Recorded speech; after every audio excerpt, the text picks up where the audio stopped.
guys, Willie Mayette, creator of Jazz Edge. I want to welcome you to Office Hours. If you are not a student of mine and happen to be catching me on YouTube or Facebook, just want to welcome you. Also want to remind you, if you're catching me on Facebook, YouTube, you might find that the piano doesn't sound all that great over streaming because I'm also streaming to all of my students as well on Zoom. Hello, everybody, and welcome. But remember, the recordings that are available after the session are always in high definition and high definition audio. All right, so this is your time to go ahead and ask me whatever questions you might have. So Joe, you actually have a tech question here. All right, go ahead, Joe. Hi, Willie. Hey. I would like to be able to hook up my Apple desktop, which has iReal Pro, to my piano. Okay. Now, my piano is an upright, but it's one of those Yamaha uprights where you pull up a lever and it disconnects the keyboard, and it becomes an electric piano that I can play with headphones. Okay. So I sent you a picture of my hookup. Yeah, I see it right here. So it's got a USB plug. Yeah. And then on the bottom, there's actually a MIDI in and out. You can't see it. Okay. All right. I got you. All right. Yeah. This USB right here, unfortunately, I don't have a USB handy. Let's see what this do. Oh yeah, there we go. I got one. Just happen to have a USB cord right here. All right, so this is the kind of USB that you're looking for, that one. So the one that you have looks like that, right? Right. It's like flat. Right. Okay. You want that one. Okay. That is like, you can think of that as that's out, that's in. Right. So that means that USB that is right there is likely an input in which you would then you could see like see this right here. See how it says like all the record, stop, start, Right. and all that. So likely that USB input down there, this USB input, hold on a second, right here is to load in like a flash drive with MIDI files that then you could play on your piano. Okay, so that's pretty much what's going on there. I would be 99% positive. Now, if you said you have a MIDI in and out underneath there, then what you want to do is you want to get a MIDI to USB interface. And that's the kind of thing, like if you just go on to Amazon, if I do a quick search here on Amazon, and I say MIDI to USB, I'm going to come up with a whole bunch of stuff. And you could see like this really just like a whole bunch of different options. So like, okay, so you get this one right here. Now, here's the thing. I don't have experience with some of these, all right? But I mean, you see this $10.99. This is where I tend to like go by the reviews, go by price. I mean, this is for $11, right? This looks like everything that you need. It has 340 some odd reviews and it's like almost 5 stars. So I typically, what I would do is I would go in and I would just kind of take a look at that and take a look at some of these reviews. But it looks like easily for under $30, you could find a cable or a box that would allow you to connect that. So you recommend going to the MIDI, not USB? Well, no, I mean, this USB here, like this is, I forget, it's either USA or B. It's like a USB-A-USB-B or whatever it is. But the thing is, this is an input USB. That's not an output USB. So that means that you need, like that flat end cable is the same kind of cable that would go into your computer. So if you, so you don't have a flat end to a flat end. It's a flat end to like a square end. So that means that this right here, I don't think is going to have any kind of out. All right. I think that this is just an in for your piano. So if you want to go from the piano to the computer, I would plug into that 8-pin, round circle MIDI thing. Okay. I would plug into that and then go from there into the USB of the computer. Again, well, actually, what I'm thinking, what I need, I want my iReal Pro to be able to play with my headphones. See, I want to connect the iReel to the piano so I can play with the headphones on and quiet. Okay, that's interesting. All right. So, all right. Well, first of all, the first thing is to get the piano into the computer. This is what you're looking for. So this right here would be the MIDI in, the MIDI out, and then that's the USB that goes into the computer. And that would mean that when you play the computer, it would trigger stuff. When you play the piano, it would trigger stuff on the computer.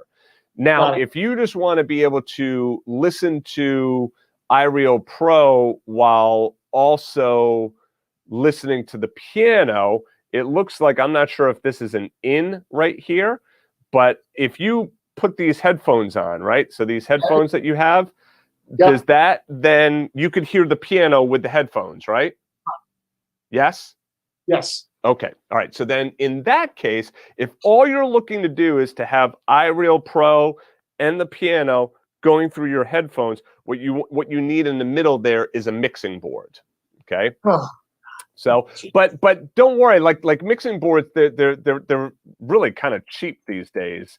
So like if I just type in mixing board, I mean, you can get some of these, like, I mean, when I say cheap and it comes up $158. No, I mean, you could get some of these. They're like literally like 30, 40 bucks. I've seen some of these. You can take a look around on, on Amazon here, but okay, there you go. $39.99. Right, for this mixing board. And this is all that you would need. So then what you would do is you would then have to get one more connector. You're going to need something called a 1/8 inch to RCA. Right, that's this right here. Okay, this cable, 1/8 inch to RCA. Okay, or a 3.5 millimeter stereo plug to RCA. So this right here goes into that right there. Unplug the headphones. You take the headphones out. So what happens is this right here, that end of that cable right there, goes into the piano right there. The RCA end of this cable then goes into, what happened to my... Oh, yeah. It's right here. There we go. Goes into this right here. Do you see that? Okay. See the RCA right there? It's right here. That record in. You put that in.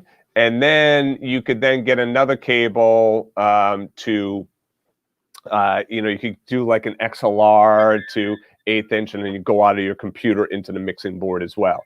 And then you have your headphones, which it's right there. It's kind of hard to see, but see how it says phones? So you could use your same headphones right there. Oh, okay. Willie? Yep. Maybe he has a line in port. That's a possibility as well. I mean, if you have a line in on your piano here, which is not showing here. But now the other thing too is this theoretically could be, that headphone could be, there could be text right there that says in and out that we can't see. So if those are both headphone jacks. Oh, okay. All right. A and B. All right. So they're both out then. All right. Yeah. So if you don't have any in, then you would have to go the mixing route. But if you have an in, like that was Tom that spoke, I believe, right, Tom? Yeah. If you have an in, like Tom said, then yeah, you could go from the computer into the piano and then out into your headphones. So I might have that. I have another photo that I wasn't able to show you. There's the two MIDIs, but then there's also something else in there that might be what you're talking about. Yeah. So there might be an input as well. So if you have an input there, then you can use that. Okay, I may try and send that other photo to you. But okay, this is what I was afraid of. But yeah, I mean, typically when I start a project, it takes me 3 or 4 times to the store to get the right thing. And, yeah. You know. Well, you know what I'm really thinking of doing is that I have, I think what I'm going to do is I'm going to put together a webinar or a meeting like this for you guys, in which, like I just did on iReel Pro and on YouTube, do another tutorial thing in which I will get a mixing board, the cables and everything, and show you how it all goes together. So just give me a raise of a hand if any of you are interested in that kind of stuff. Okay, all right. So I'll do that as well in the next few weeks, because then that way it'll make it maybe just a little bit easier for you to understand how this all goes together. The thing is this, number one, it's not huge cost. Like I said, for less than $100, you could get all of that together. Again, I know $100 and less is not, it's not cheap, but we're not talking hundreds of dollars. So that's the good thing. The other thing is, once you set it up and you kind of see it and understand it, it's like, oh, okay, I get it now. It's just that little bit of kind of, oh, I need this, this, and this. And yeah, it can be frustrating at first, but what I'll do is I'll put together a package so that you'll know exactly, look, this is what you got to get. I'll give you some Amazon links as well. I don't get any, affiliate, payback from Amazon. So if you don't want to go to Amazon, you want to go someplace else, or maybe you already have the cable, then that's fine as well. But I'll put that together for you over the next few weeks. I'll start working on that because I think it would be advantageous for you guys, especially as you're trying to record your piano, or you want to listen to iReal Pro and stuff at the same time. I get it. Okay. So yeah, I mean, it help because I like to get into GarageBand. Yeah. And I also want to grab one of those notation software. Yep. And I'm going to need all this connection to do that. So that would be great. That'd be very helpful. Okay, we'll do. Great. I'll work on that. Right. Thank you, Willie. All right. So let's jump over here to. Okay, Orlando. Thank you, Orlando. Diana, in time of the pandemic, we work remotely, sedentary lifestyle. How do we manage serious piano practice without turning into a solid rock? Care about our health while sitting at the piano. All right, so that's a great question. So when you're, especially if you're going to be sitting at the piano for long hours. Number one, if you've never done that before, or you haven't done it in a while, you're likely going to find that you're going to start to get some pain, maybe in the lower back, okay, because you're sitting now and you don't have any back here. It's not like sitting in a chair where you kind of slump into it. So you might start to notice that. And one thing you want to make sure of is that you're sitting properly. That's where take a look at that pain tension technique lesson on the Jazz Edge site, but really making sure that you're on your sit bones and you're not arcing your spine. That's going to be really important. The other thing that's going to be really important is making sure that you warm up, maybe do a little bit of stretching, like just some, the basic stretches that we all know. I really like this one. Put your arms behind us. Open up the chest, right? That kind of stuff. Maybe some, like if you have some room, you can put your arms out, just, the shoulder shrugs, all of that kind of stuff, right? That we kind of learned over the years. So stretching before playing, that's going to really be helpful. And we're not talking some big stretching routine. We're literally talking 60 seconds of doing some stretching. And then practicing, staying focused in your practice, but not practicing for too long at one stretch. Literally sitting down for 20 minutes at a time for practice is great. Sit down for 20 minutes, practice, stay in it. You're not like watching TV or something like, oh, what's going on? Like, no, you're really in it. You're really practicing. You're really focusing. You're paying attention to what your body is telling you tension-wise.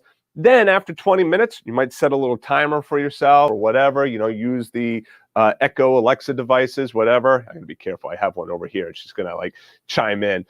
So use one of those devices or whatever to set a 20-minute timer. And then after the 20 minutes, stand up, just go get a glass of water, whatever, just for 5 minutes, and then come back. That type of practice is much, much better than sitting down at a piano literally for an hour at a time, because to sit properly for that hour, you're likely going to start to creep in and you find your spine is bending, your back is bending, whatever, creating tension. So a lot of it is being focused in your practice, giving yourself some of those breaks to stand up and just kind of walk around, especially now that we're getting into the spring and the summer. Man, just getting outside and breathing some fresh air, without a mask on, and, in your, safely in your house or wherever, but being able to get some fresh air would be nice. and then coming back, practicing some more, and then doing that. You want to make sure that you're not staying at the instrument for too long for one stretch, because you could potentially start to create some tension. And the last thing is, make sure you're paying attention to your body and like listening and asking questions. Am I holding tension anywhere? Oh yeah, my shoulders are kind of tense. Where we get into problems is when we start like doing this, and it's like, we don't even know that we're tense, right? But you look at us and we're like, oh my goodness, you're so tense. So really paying attention to that and paying attention to your body is going to be really, really important. Okay, so let's move back over here. Marilyn has a question on practice. Go ahead, Marilyn. I've been having trouble with my left hand for some time. It's the thumb. I don't know whether you can see my hand, all this part, all this whole. And I've had to change my way of practicing. I thought maybe you could give me some ideas. For example, I can't put the thumb under. I can do it right now because I haven't really used it much today. But if I try to do this, I really can't do that very well. And you get the pain right here in the meat? Yeah, it's right all around, around this. I've gotten the same thing myself before. All right. So first of all, I have to always give I'm not a doctor. So, you got to go to your doctor and all of that good stuff. All right. So with this, I remember my father used to have this as well. This used to really hurt him a lot, and I noticed that I have it as well. Obviously, his hands and my hands are like literally exactly the same. So we have the same, physical makeup here, obviously. So with this, what I've noticed is a couple of things will help. Number one, icing. All right. So icing after practice. Do you ever do that? Do you ever ice? No, I haven't. Warm water seems to feel better than ice, but I'll try it. This is what happens. Okay, so again, I've learned a lot over the years about physical therapy and stuff like this for different aches and pains that I've had. And from what I've been told is that when you have an acute injury, so like an injury that just happened, you want to ice it. You do not want to use heat. The reason is if it's inflamed and you add heat to it, it's like throwing gasoline on the fire, right? It's obviously not that bad, but it's bad. It doesn't help. It feels good, but it's actually not helping. So when you have a new injury, something that just happened, you're much better off to do ice. Now, an injury that's been going on and it's more chronic, then you can do ice to heat. And what that does is that promotes blood flow to the area. And that's really what you want. Blood is what heals it, right? So if this was like going on and it's like weeks and weeks and weeks, then ice to heat, alternating back and forth. All right. So before you sit down and practice, before you sit down and practice, what I would suggest that you do is take your hand. If it's just your left hand, put your left hand. But I would say take both hands. Warm water, as hot as you can take it without burning yourself. I do that. Yeah. And do you find that helps?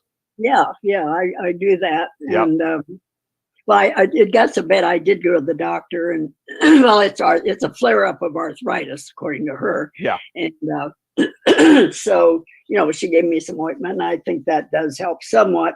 But I'm just trying to, I don't want to quit practicing. No, absolutely not. I practice with my right hand, and then the left hand I can play just 5-finger scales, not the whole scale. I just don't avoid going under, that's all. Yeah. So, unfortunately, playing the piano, like I've said many times before, our body is not designed to do this. Just like we're not designed to sit at a computer, right? It's like there's a lot of like this. So we got to kind of trick our body in a way. So doing the hot water, that's really good, like kind of just helping to loosen that up. But when you're starting to practice that left hand, what you might want to do is really take some really focused practice. Like just try going, maybe down on the scale.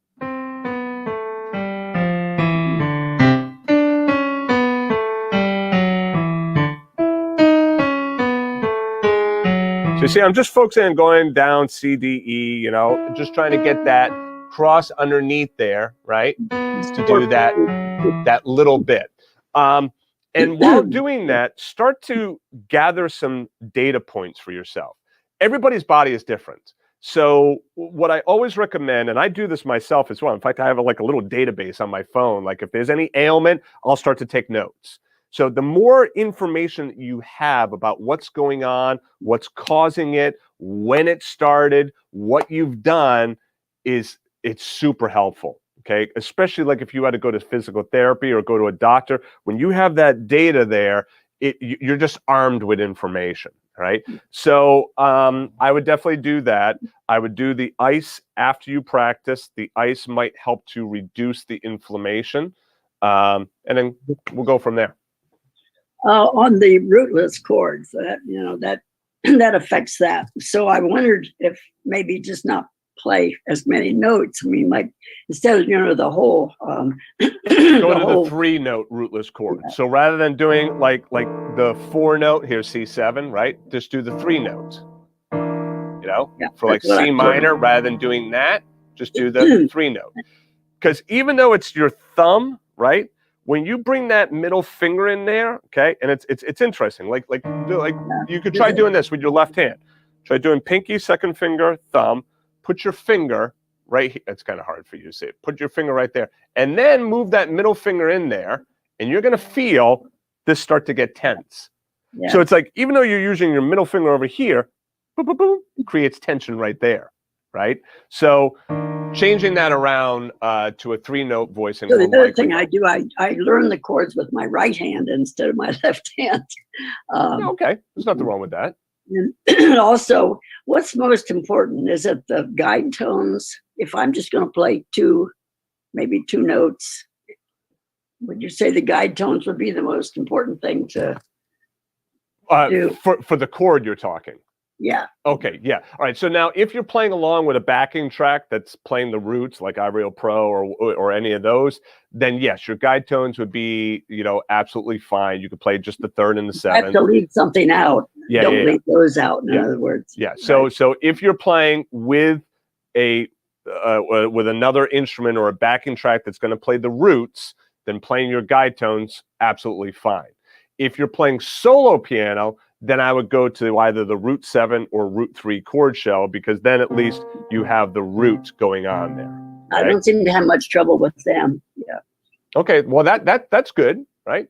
That's not bad. But if you want to do those rootless chords, then yes, the guide tones look at it this way. That's that's kind of like your pie shell, right? So, I mean, you need to have the pie shell before you put the filling in. So if you have a good pie shell, well, you know what? At least you got a good pie crust there. So, that's your crust. That's really creating the foundation for that chord.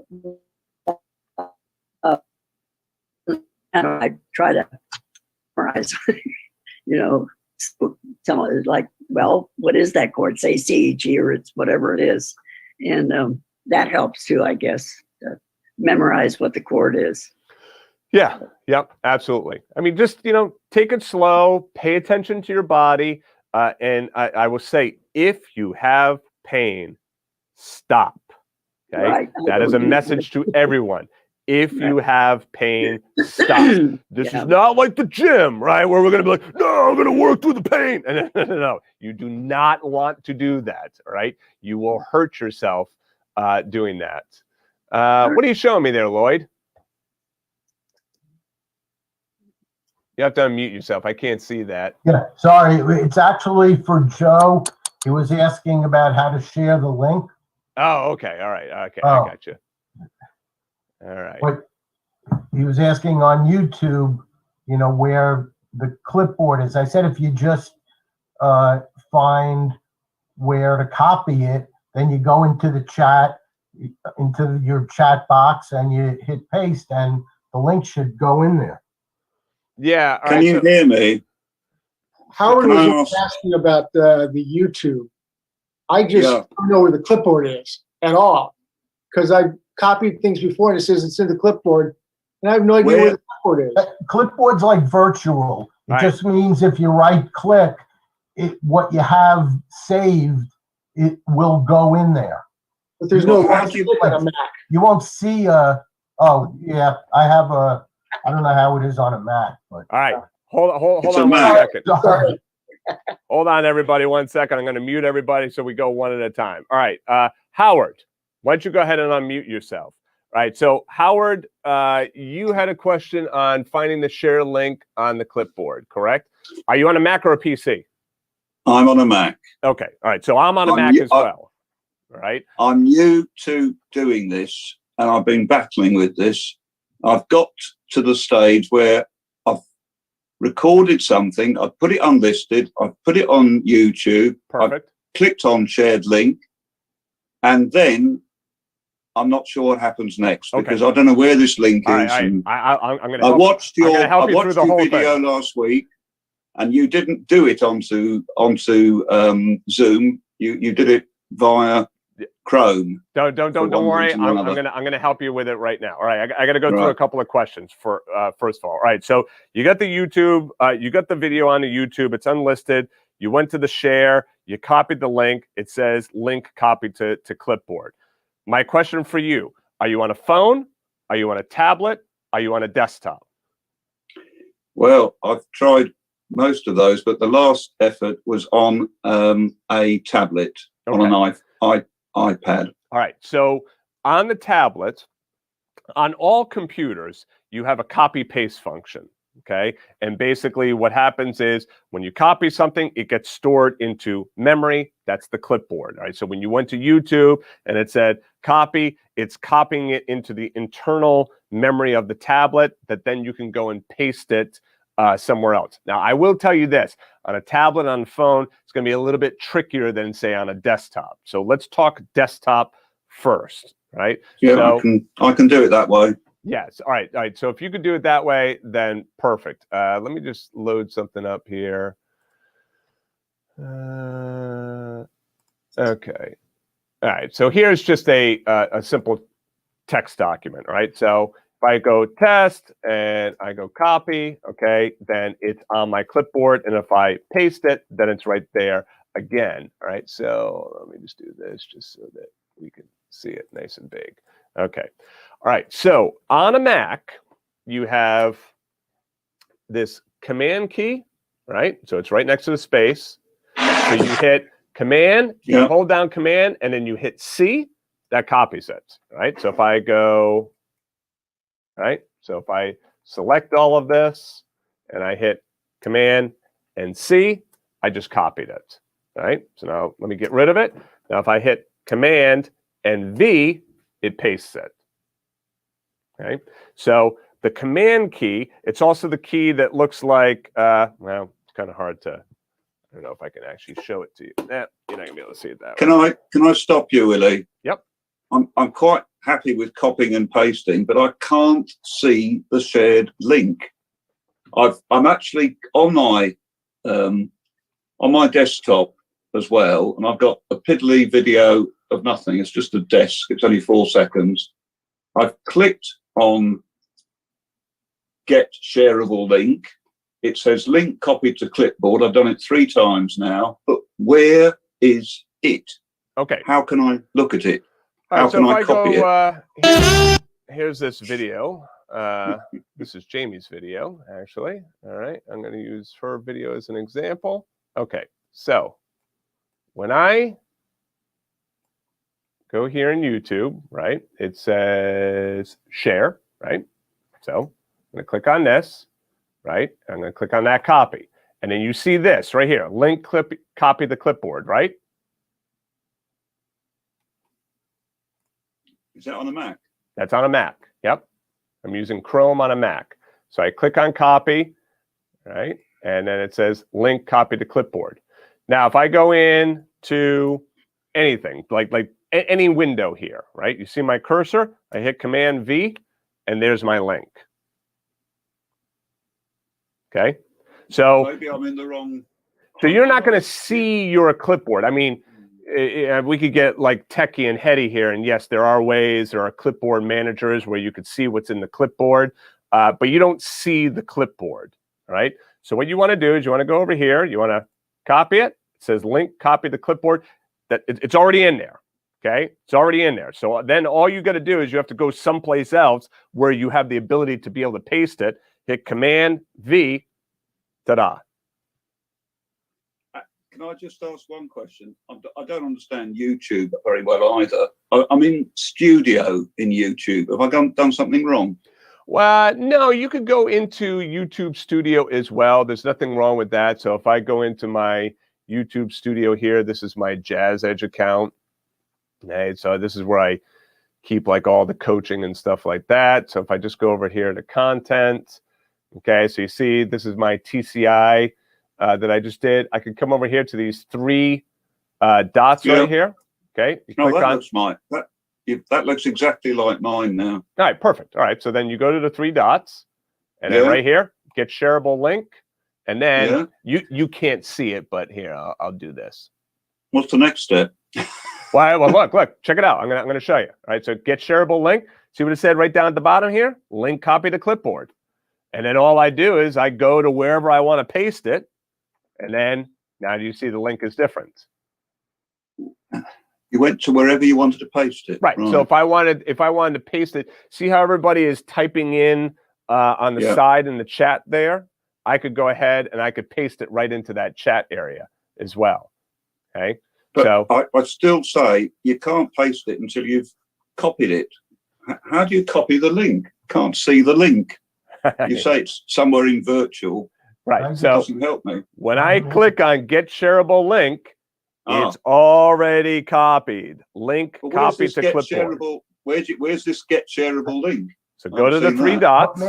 What may help is you don't see the link until you paste it somewhere. Willie, you had said that. That may help. Yeah. So you go to the three dots, get shareable link. It copies it to your clipboard. It's in your clipboard in your computer. Okay. So you're not going to, like Lloyd said, you're not going to see the link anywhere. So it's in your computer. So in order to still copy it, haven't you? You've got to copy it. I just did. When I go to that, how can you copy it?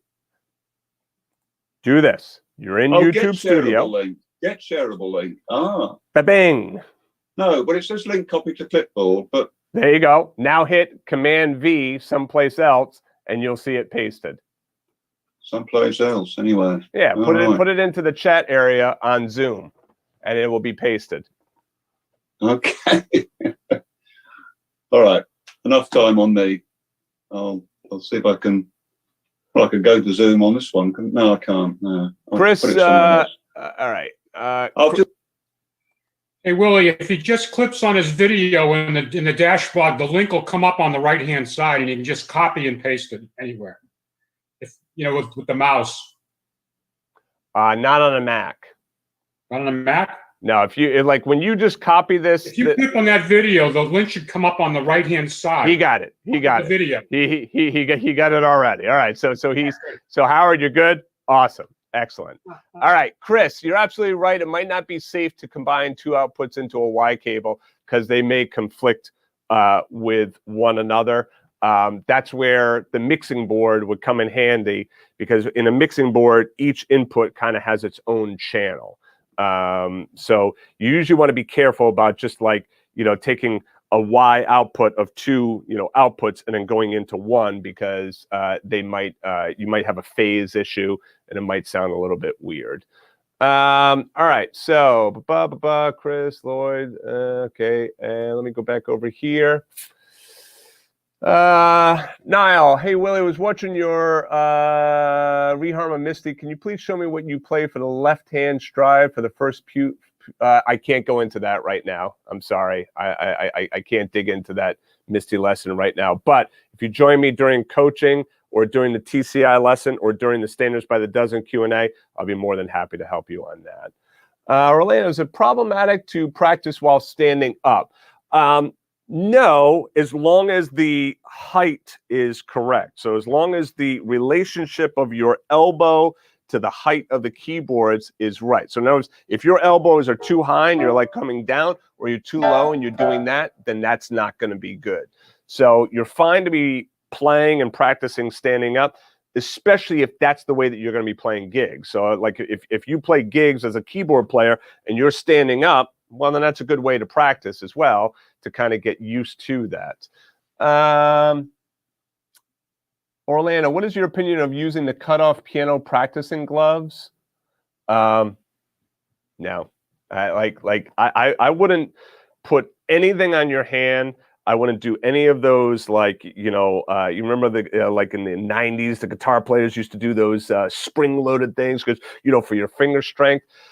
Take a look at Robert Schumann, right? Read up on Robert Schumann. He was a classical composer many moons ago, and ended up he created this contraption to increase the strength of his fourth finger, eventually lost the use of his fourth finger, and well, the story doesn't end pleasantly. You can read up more about it, but the point of the story is this. Anytime that you're trying to do anything other than just sit and use the raw instrument to create strength and dexterity, I would completely advise against it, all right? Like any of these like tricks, and there's always going to be something out there, right? There's always going to be something that comes out like, oh, do this device and do this, and your finger strength is going to be 10 times faster.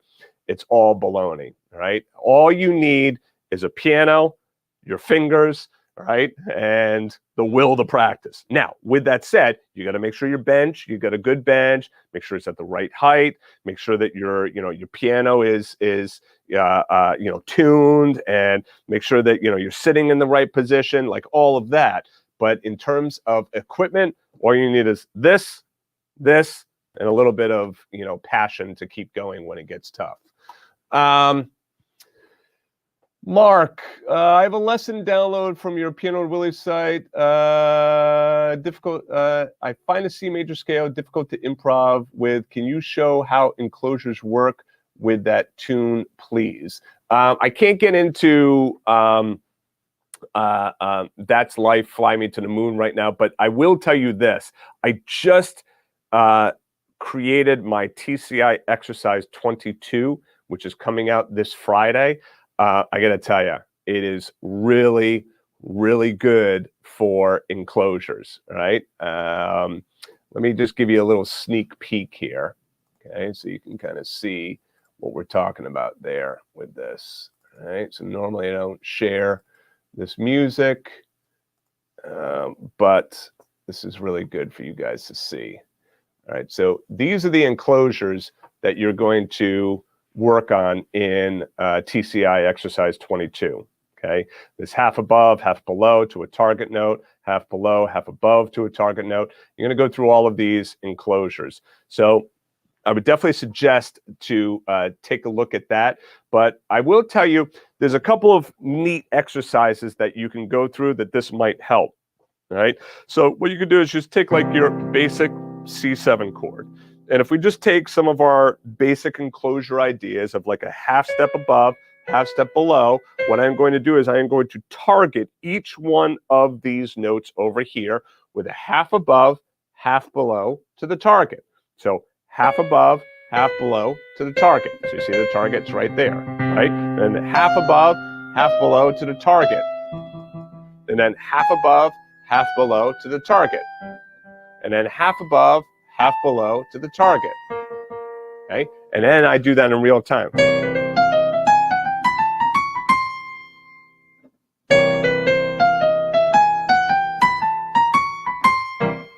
I can go the other way. See how I did? Half below, half above to the target. So practicing that on your chords, those enclosures, that would be a great way of helping. But if you need some help on that improv, I would definitely suggest take a look at the Confident Improviser. That would definitely be what you're looking for. BI 415, is there an exercise to learn a song in all 12 keys? Good day to you and everyone watching, by the way. There's really no exercise of learning a song in all 12 keys. I will say this. I don't think that it's necessarily advantageous or necessary to learn a song in all 12 keys, right? I think learning a song in one key and then transposing it to, say, 3 or 4 other keys, yeah, sure. But really, the benefit that you're going to get of learning one song and going through all 12 keys, that's going to take you quite a while. I'd rather see you take that time, and I would rather say learn 4 songs and learn them in 3 keys each. And if you want those 4 songs in 3 keys, those 3 keys could be 3 different keys, so you get through all 12. The point is, learning 1 song in all 12 keys, you still at the end of the day only have 1 song. I'd rather see you have 4 songs, move those into 3 keys, because quite frankly, if you can move a song into 3 keys, you can move it into 12. Right? And then when moving the song from one key to another, the 2 things that I use is I use the analysis of the chord structure. Take a look at my memorization, analysis, and transposition lesson at the Jazz Edge site. And then the other thing that I use is the analysis of scale degrees for the melody, right? So, and there's a whole bunch of stuff on transposition at the site, so you could just do a search there. But those are the 2 things that you're looking for. So you want to analyze the chord progression, so you know how to move the chord progression into another key. You want to analyze the melody, so you know at least where the melody is starting, so that you know how to start it in the new key. From there, you might do it by ear. That's absolutely fine as well. I tend to do that as well when I'm transposing a melody. I know it starts on the 5th, okay, and then from there, I'll do the rest of it by ear. But really, just transposing a song into 3 keys, that's really kind of plenty. Now, there are things that you obviously want to transpose into all 12 keys, scales, chords, stuff like that. But any one song, I can't think of any time when you would actually need to transpose one song into all 12 keys. So I'd rather see you take that time and focus on some of that other stuff. All right, let's see here. Lloyd, Chris, for help. Any news on the... Oh, yeah, Joseph, any news on the Accompaniment Essentials program, and will it be a Noble piano course? Working on it, right? I actually have started that course. My goal is to have it start to be released in April. I don't know fully yet if it's going to be a full Noble piano course or a Jazz Edge course. And I'm just going to be completely frank, all right? I know that there's other piano sites out there, right? And some of you listening are not members of mine, and you'll go and you'll be like, oh, these other sites are cheaper. Okay, yeah, sure, then go there. It's not. First of all, if we're looking at the amount of quality content on the site, there's just a ton, right? If you take a look at the Jazz Edge site, there's literally now 800 hours of lessons, and it grows exponentially every single week. And Noble Piano is a smaller subset, and obviously you pay less for that. So for me to put out hours and hours and hours and hours of content for Noble Piano, it's really kind of like more of a Jazz Edge thing. Both sites, in my opinion, are a deal of deals. I wish I had these sites when I was first learning, decades ago. It would have made a lot of things a lot easier. So I will definitely have some of Accompaniment Essentials for Noble Piano. I don't know if all of it is going to be available yet. I'll have to kind of wait and see on that as I get a little bit further. But I will be releasing something in April for Accompaniment Essentials. You can count on that. All right. So I said it. There you go. It's definitely something that's going to come out in April for Accompaniment Essentials. Tom, let's see. Okay. So here's a question from Tom. Oh, I'm sorry, not Tom, Todd. I need my glasses. I'm a new Jazz Edge subscriber. Thank you, Todd. Taking the assessment, started on the Advanced Essentials. Played for a while before. Definitely have a routine and a plan for the foundational side of practice. I'm wondering if there is a filler or something that shows more courses or songs, etc., for the foundational part of practice, or maybe the improvisation suggestion of learn jazz piano is perfect. Trying to close the gap between just technical practice and actually learning some songs. Okay, so first of all, as a Jazz Edge member, what I would suggest that you do is definitely do the trifecta that is on the dashboard. I'm just going to log in here quickly and show you. I'm sure you've obviously already seen the trifecta because it's literally at the top of the dashboard every time that you log in, right? So I would start right here, these 3 courses. Standards by the dozen, we're going to be going through a new standard every month. So we've already done these 3 standards right here. So that's a good place to start. But another little trick, and sometimes it gets missed by students, is if you go up here to lessons See right here, these quick links right here. If you click on song lessons, this is now going to show you in the search all of the song lessons that are on the sites. Okay, so you can get in here and then scroll through each page. So then that way you can find the lessons that are just song based and not necessarily, you know, technique or theory. But I would definitely start with the standards by the dozen first if you're into that jazz realm. If you're not, then go up to lessons, go to songs. And the other thing that you could do as well is, remember, once you're here, you can also change the style. So if you want like pop, click on that pop, and now there you go. Now you have this stuff. Okay, so you can see, you know, you can search by the style of the lesson as well. Bruce, I wanted to video and record audio directly from my new Yamaha digital piano. I contacted Yamaha support and all I needed was, okay, all right, so you're just responding to Joe. Okay. Oh, okay, Michelle, the coaching replay is not on there. Oh, okay, I'm sorry. I thought I added that up there yesterday. All right, well, I will make sure that I do that today for you. All right, so, all right, I think Howard's all set there. Okay, clipboard.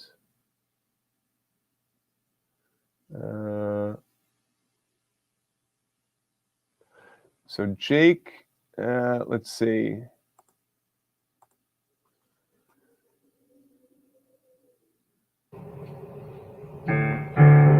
Oh, okay. All right. So, Jake, I'm happy that you put this up. I do not give feedback on student performances during office hours because this is, I have no way of checking membership status and that. And again, you know, I just try to be honest and completely upfront with everybody. I just can't do that, right? I can't for free give, you know, feedback on students playing because I'd be doing that all the time, right? So I'm more than happy to help you during coaching, during even the TCI or the standards by the dozen. If any of those, feel free to join in. I'll be more than happy to help you with that Otis span stuff. Hey, Willie. Okay. All right. Go ahead. Oh, no. Okay. I thought this was the office hours. Am I in the wrong one? I am a Jazz member, but yeah. okay. So during office hours, that's like, it's like, this is the generic area. So I don't do any feedback on playing during office hours, but any of the other sessions, I'm more than happy to give you feedback. The other sessions. All right. I'll be sure to do that. Thanks, Jake. I appreciate it. Thanks for understanding. Okay, let's see. All right. Chris, I just want to make sure that I'm not missing anyone else's question. There's a lot of back and forth. So, all right, I'm moving on to Chris's question. If I missed your question, just write in saying, you know, I have a question, or see up above, or just post it again. And I will get back to my YouTube and Facebook friends in just a second. Chris, hi, Willie. I want to work on the lesson 21 inspiration, but I'm trying to apply some method. Is training myself to quickly find the starting third or seventh of the chords and developing a feeling for the other finger positions a possible way to attack this? All right, so I'm assuming that you're talking about the rootless chords and stuff like that. Yes, so when you're trying to find, when you're trying to grab at chords at the piano, whatever the chord is, whether that be like a C7 like that, or a C7 with the 13th in there, or C minor 7th, it's helpful if you have kind of like a linchpin note, or a note that is going to guide the rest of the fingers, right? The reason is, if you have to think about all four notes all at once, that's a lot. But if you kind of think, okay, C minor 7, I know I'm going to be getting my pinky on that E flat, then what will happen is your other fingers will start to naturally, over time and practice, will start to naturally fall into place. This is the thing to understand about playing the instrument, is that, and this is any instrument, you cannot use a bunch of brain power to get to a chord or get to notes on the instrument every single time, because if you do, it'll be exhausting. Okay. So what happens is, as you practice more and more and more, now the kinesthetic memory starts to take hold. So that means, like, when I say C major triad and you go to that, you don't think about the notes being C, E, and G. Right? Now, there is a detriment to this as well, because as soon as we go back to theory and we're like, okay, well, what are the notes of the C chord? You're like, well, I know how to play it, but the notes, I forget what the notes are, right? So there are two sides to that coin. But the point is that as you're practicing more and more, you're going to start to build up a kinesthetic memory of these chords, and that's perfectly fine, perfectly natural. That's what we all do. All right. So it is helpful if you have like an idea, like, thinking about your bottom note there. I find that thinking about the bottom note and moving up is a little bit easier than thinking about the top note and moving down. Okay. So here, I know I'm going to go to the 7th of my C minor 7th. I'm going to go to the 7th of my C major. And then now I've practiced this so much, I already know that shape. So as long as I can get my pinky to that 7th, then the rest of those notes are going to start to fall into place.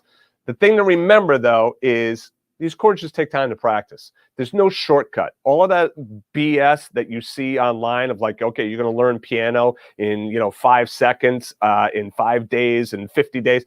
No. Okay, yeah, you can learn like basic triads and stuff like that. But if we're really talking learning, this stuff takes a while. So be patient with yourself. Go slow with it. You will get there. And you are going to hit some of those barriers of frustration where, like, you could play the chords, okay, it's working, but then, you come back to it and it's and you don't have it under your fingers anymore. And sometimes you got to kind of work on it again. But if you work hard on it, what you'll notice is each time you come back, it should be getting progressively easier and easier. Gil, go ahead.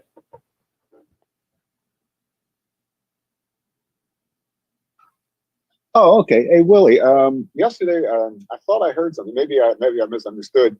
But you said something about you were going to be with the band, and we would be able to ask questions. Did I miss it? I looked around last night. Yeah. So last night I recorded a podcast with the band, and that's going to be coming out this coming Tuesday on the Confident Improviser podcast. So you'll be able to hear them there. All right. So. Oh, okay. Yeah. Yeah. Sorry, I missed it. Oh no, you weren't able to attend, so you didn't miss anything. I was saying in coaching yesterday, if you have any questions for the band, write it in chat right now. Michelle asked a couple of questions, and Michelle, those questions have been answered. So you will catch them on Tuesday. I also recorded video of it as well, but like the first 15 minutes is just video of me. But then later on in it's going to go like something like 50 minutes, the interview, and there's some really good stuff in there. And we're just like it's. I think you'll get a kick out of just hearing us chat and rap about music and stuff. So that will come out next Tuesday. It's the Confident Improviser podcast. You could find it on Apple Podcasts, or again, if you're a member of the site, it's right up in here. You go up to the live training, you'll see the podcast right in here. Okay, and then if you click at the bottom here if you click at the bottom of this, right, it says click here to download. Oh, come on. Download the podcast sheet music. That will take you to the podcast lesson. So it's going to be episode number 24. Oh, you know what? I forgot something else. I forgot to put up on the site. I got so much stuff that I like adding so much content. I forgot to put up part 2, which is done as well. So you're going to see part 2 up there as well. This is what I'm talking about. I mean, I said just the other day that I said that it was 800 hours of content. It's now 803 hours, okay? I mean, so you can see, if you go to the Jazz Edge courses, this is a real-time counter of how much content is on the site, all right? So 803 hours, quite a bit of content. So anyway, Gil, check it out. Next Tuesday, it'll be coming out. Okay, great. Okay, let me go back to YouTube and stuff here quick. Casey, variations on Twinkle Twinkle Little Star the piano can be characterized as comedic. Okay, all right. I'm not sure if that's a question. The question about the performance side, how to develop own style on the piano, having your own unique sound from Sayek. So to develop your own unique sound, right, and your own unique style, you have to stop playing for other people, meaning that you have to really be focused on and in tune with what do you like, what's the sound that you like, what's the sound that you're looking for. So I found that when I hit literally 30, like my 30th birthday, is when my playing started to change. Up to that point, it was all about like, what do the other musicians think about what I'm playing? You're like, will they like these chords? Will they like what I'm doing? And then finally I was like, you know what? I don't give a what anymore. I'm going to play what I hear and what the sound that I'm looking for. I started to get more into like,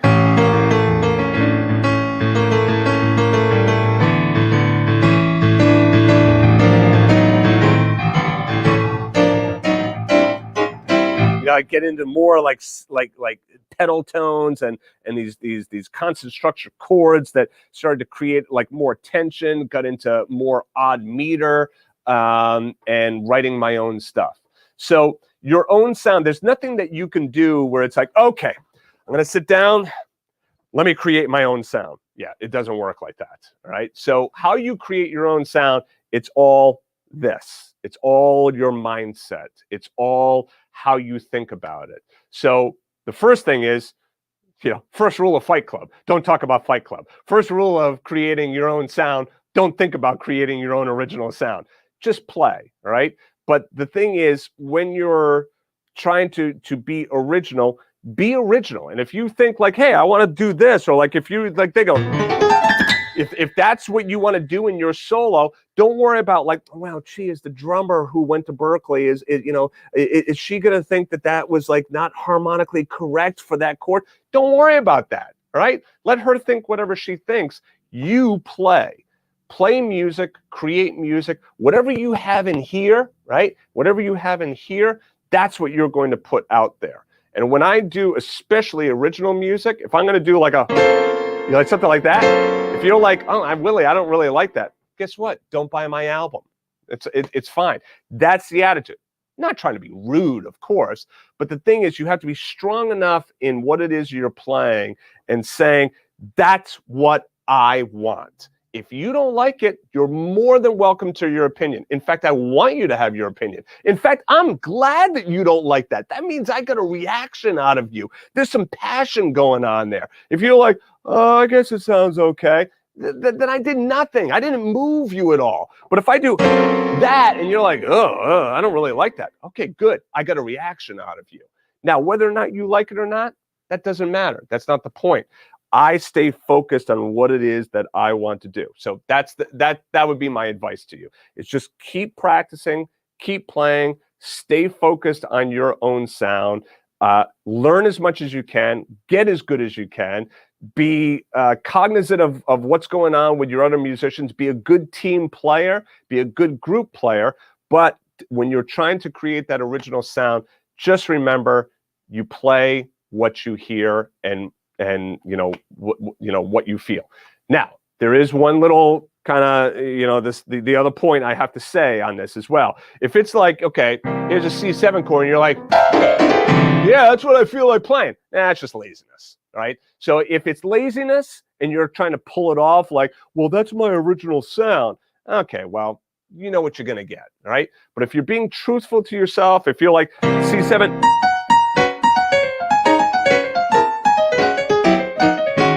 if that's what you want to play over that C7 chord and that's what you're hearing, okay, great. Nothing wrong with it. As long as you're not being lazy, as long as you're being true to the music, being true to yourself, you'll find your own original sound. Mark, learning chords but having trouble naming extended chords when they're voiced different than block form. Any lessons on naming chords? Yeah, there's actually a lot of that stuff on the site, especially the Confident Improviser. If you take a look at the inspiration lesson, we're going through all those rootless voicings, shells, all of that stuff. That right there would really be where I'd probably direct you.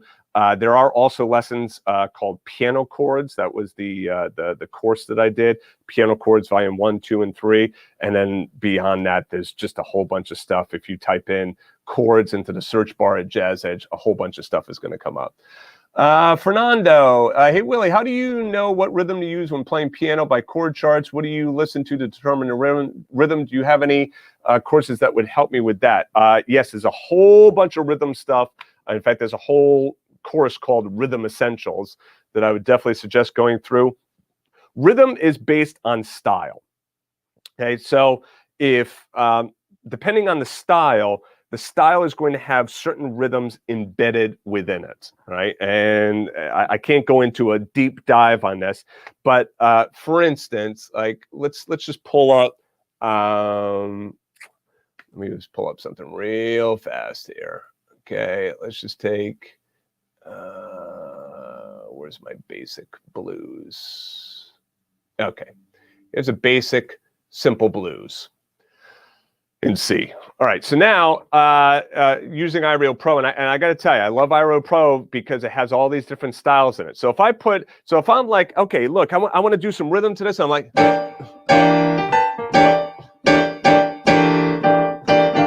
okay, let me do that rhythm.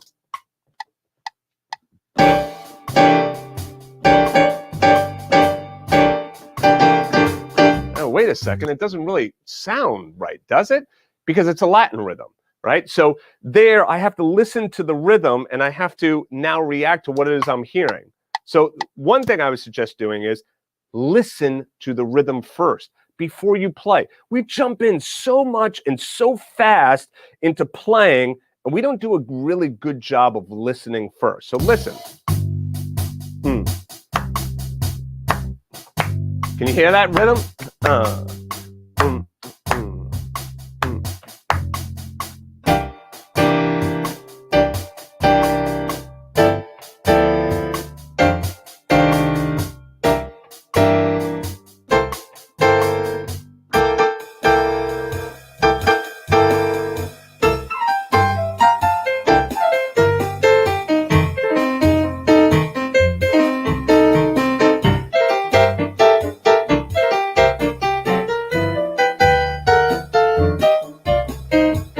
Right? So do you hear how, like, when I had an idea of like, oh, I'm going to play this rhythm, and then the band starts, the rhythm that I had the idea to play did not work. So then I have to listen to what the band is playing, and then I have to like try and find a rhythm to, you know, that I can highlight out of that. And you hear,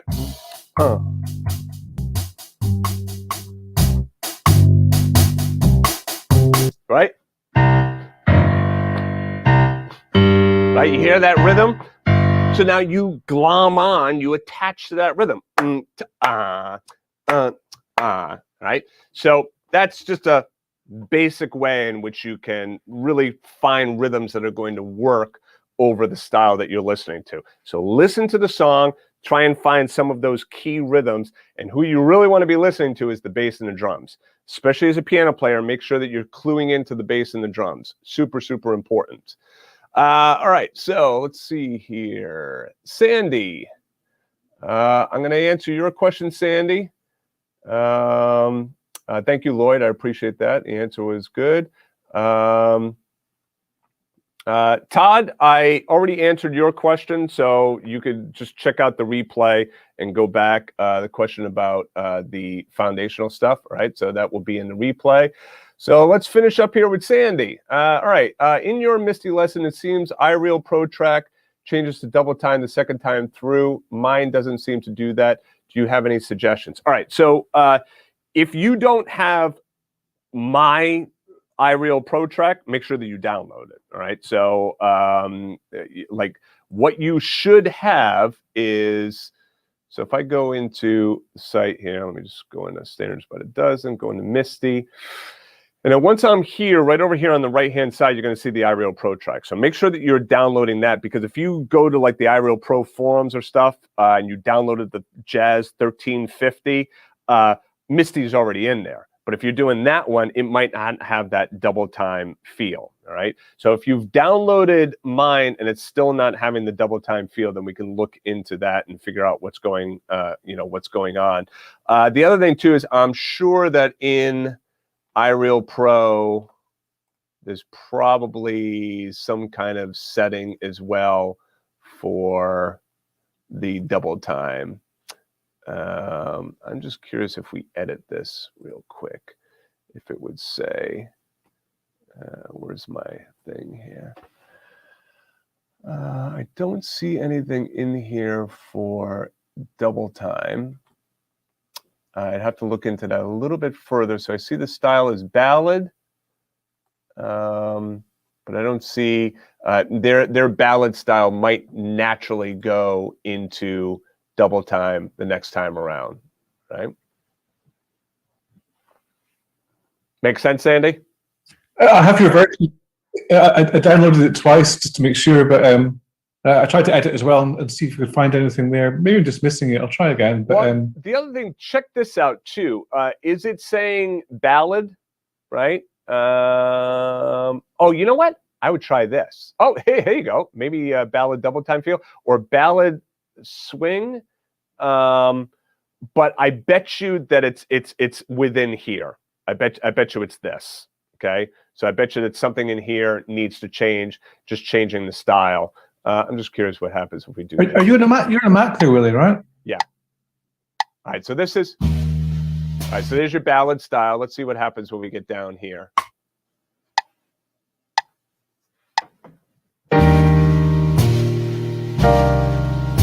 Let's see if it does the double time.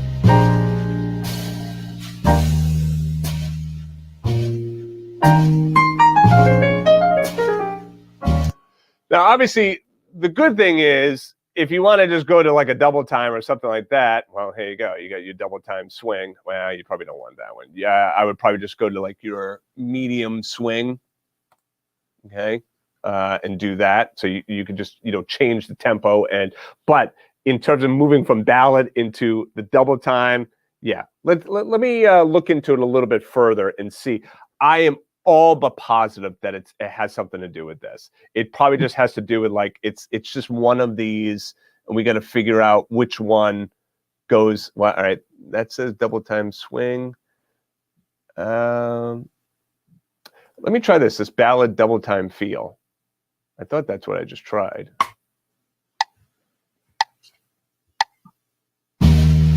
The other thing too is the software. You might have to go through the whole form before it does the double time. There you go. That's it. Okay. So this is what you're looking for: ballad double time feel. Okay, my iReal looks quite different to yours. I'm on a Mac as well, and my controls are all down the right-hand side, not along the bottom. Yep. This is an older version of it because I can't upgrade this computer because of my virtual keyboard yet. But all of that functionality, like the style, like wherever it is on the right, just choose that. That's great. Thank you. That's what you're looking for, the ballad double time feel. All right, good. I'll give it a try. Thank you. You betcha. Do you know what key the Way You Look Tonight lesson will be in? I think it's probably going to be in F. I'm pretty sure that I'll be doing it in F. That's typically the key that you'll find it in oftentimes. Actually, I'm kind of curious now. Let's just take a quick peek here.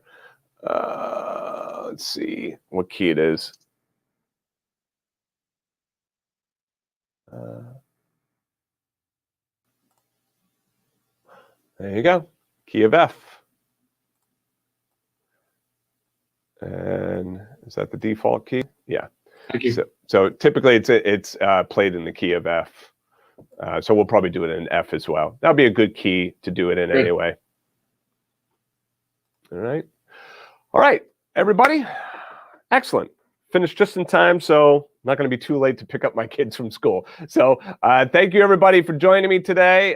Thank you to everybody on YouTube, Facebook as well. Thank you, all my students. I will,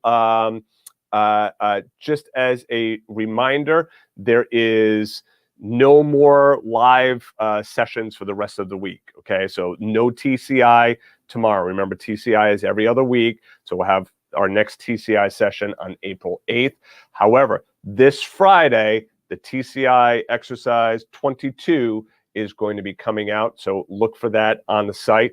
I can tell you 22 is going to definitely be a bump with those enclosures. So have fun with it. It is super, super fun. You really get some cool sounds with those enclosures. It really starts to bring in that chromaticism, and it makes your improvisation sound super, super cool. So check that out on Friday, and then I'll see you guys next week, and we'll pick up from there. All right? Take care, everybody. Thanks for joining me.